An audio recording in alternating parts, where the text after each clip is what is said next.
approaching Castle Rock. I just crossed the Toutle River, which incidentally filled up with ash in May of 1980 when Mount St. Helens blew. And I put Washington on the map well before anyone cared about the Seattle music scene in the 1990s.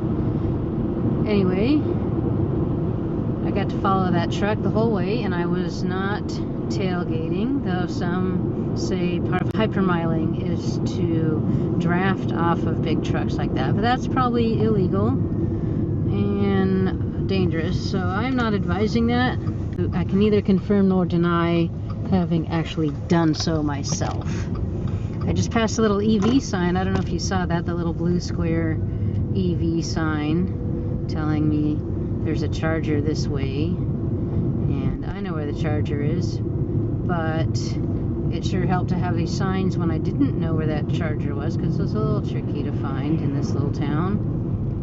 And this is another AV network charger, and those tend to be better marked and easy to spot at night with a big tower with the green flashy lights. I'm going a little too fast here.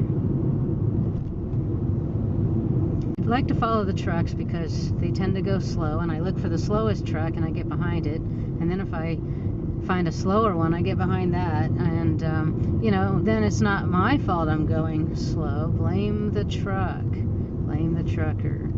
They're going slow and I just for some reason am totally unable to pass them. Something wrong with me, I guess. But this is part of how you can drive slow and not upset people, is just to be behind someone who's slow. Oh, there's a little blue sign. Do you see it? Right there behind the stop sign. EV charger. This way. Hooray! EV charger. After charging at the Lower Columbia Community College, which has a dual head charge point charger where both plugs are 6.6 kilowatts. I mean, that's as good as it gets for level 2 charging. Now I'm crossing the Columbia River over here by the pulp mill. You can smell that formalin, chlorine, dioxin, formaldehyde, delicious flavor that some of us grew up with here in the Pacific Northwest, but it's become harder to find this delicious combo because of the lack of trees. So many more people, fewer and fewer trees in the Pacific Northwest. No longer a place to become a logger. So, crossing the deliciously scented Columbia River, coming up on that little green sign up there on the bridge, entering the beautiful state of Oregon. Woohoo! And we are on our way to one of those interesting random places. Oh, thanks, Siri. Siri says welcome to Oregon. Appreciate that, Siri. I feel really welcome now. I'm trying to get to one of those really interesting random outlet places where you got to bring your own level 2 charger, and it's turn right onto the US 30 West ramp, then merge onto US 30 West. a little sketchy kind of place. Well, I'm gonna find out. I'm gonna find out how sketchy, because I've never been. Ooh, looky here, I found my truck.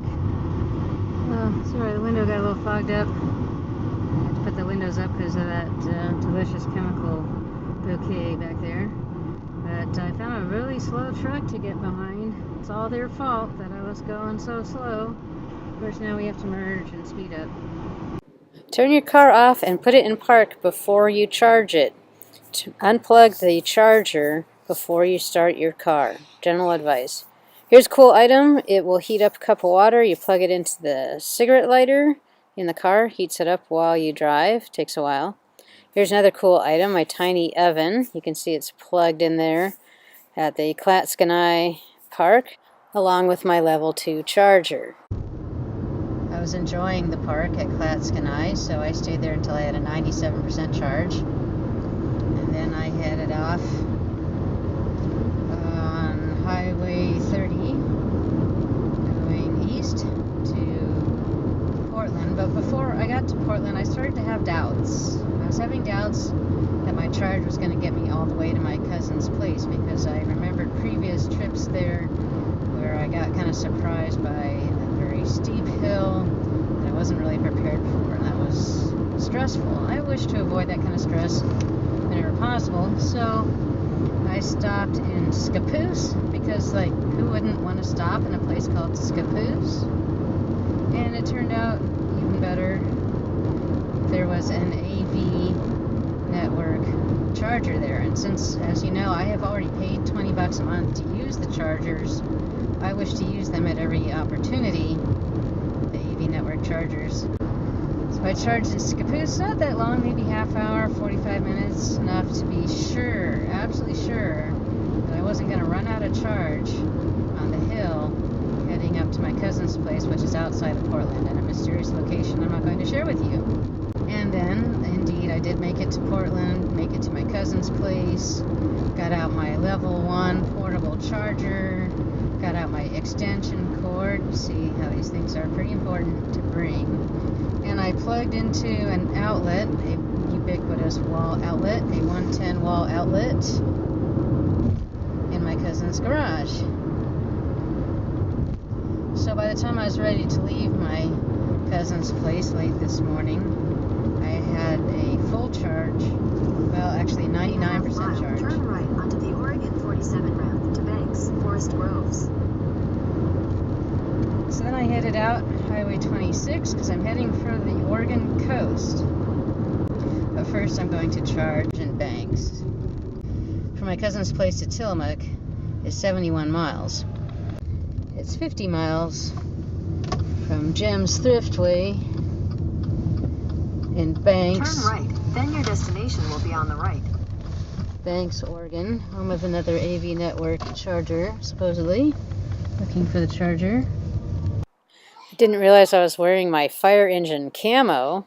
I sort of disappear here against the back of this fire truck, a white fire truck found in Banks, Oregon.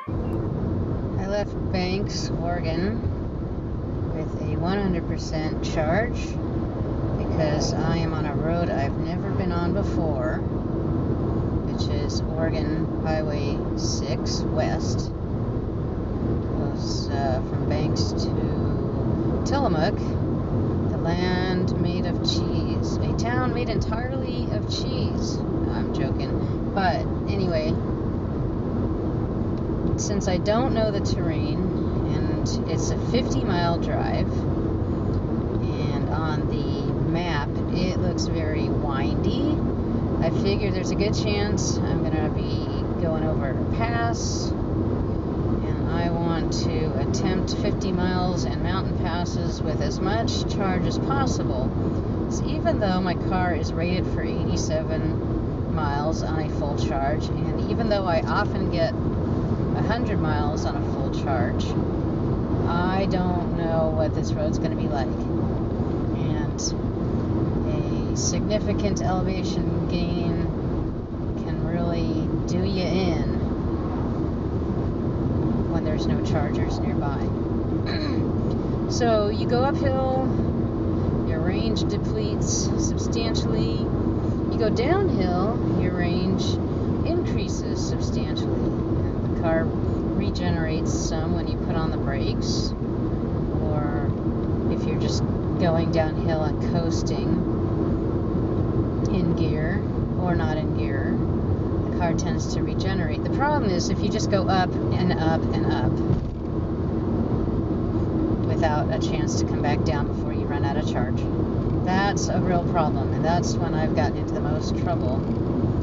And when that has happened, it's a road that I don't know, and I didn't realize what I was getting into, and you know, it's the risk I take, because when I got the electric vehicle, I chose to see what could be done. What is possible? What is possible with an 87-mile range electric vehicle? And the only way to find out, really, at least at that time for me, was to drive until I reached the impossible. To keep expanding what I was attempting, going further, going into more and more sketchy situations, trying to see if I could make it. And I knew that sooner or later I would not make it, that was inevitable because of my approach to electric vehicle driving. I was not playing it safe. I was taking risks.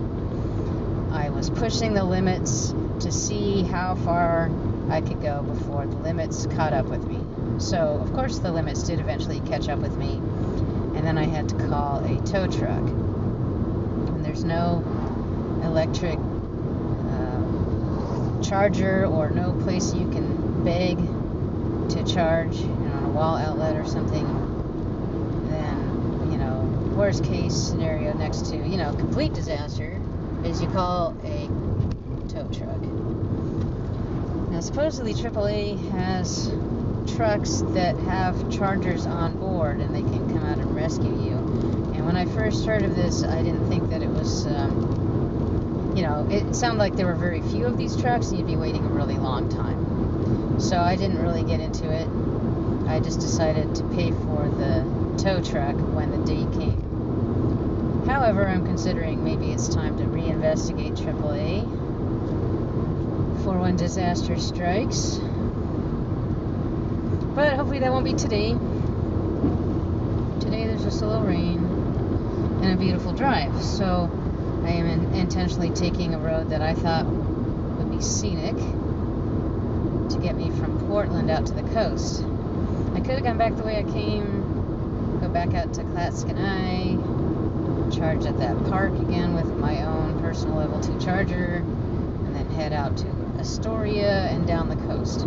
The Oregon coast is really usually a snap in an electric car. There are chargers, about every 20 miles or so a lot of the time. I think there's one spot where it's more like, 48 miles or something, but still totally doable even with the hilly terrain.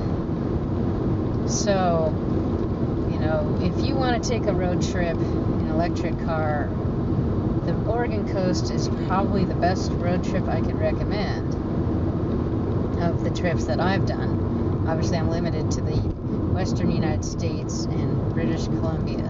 Well, so far. So far, that's what I've been limited to because of lack of chargers past, Missoula. If I go east of Seattle, getting to Missoula was sketchy. I did it with a trailer, but it was sketchy. And, I see more and more chargers popping up in Mexico, so that might be an exciting place to check out.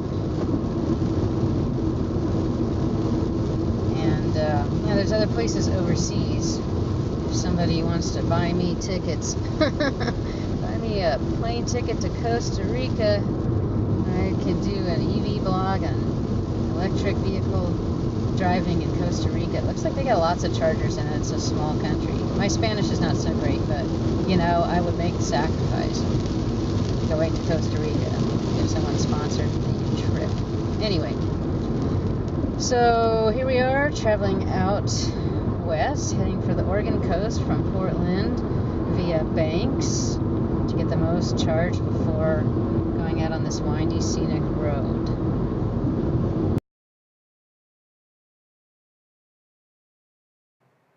The EVagabond video blog is brought to you by the Daofawu Monastery, offering non-denominational monastic living in northwest Washington State in a rural setting between Nooksack and Nugent's Corner.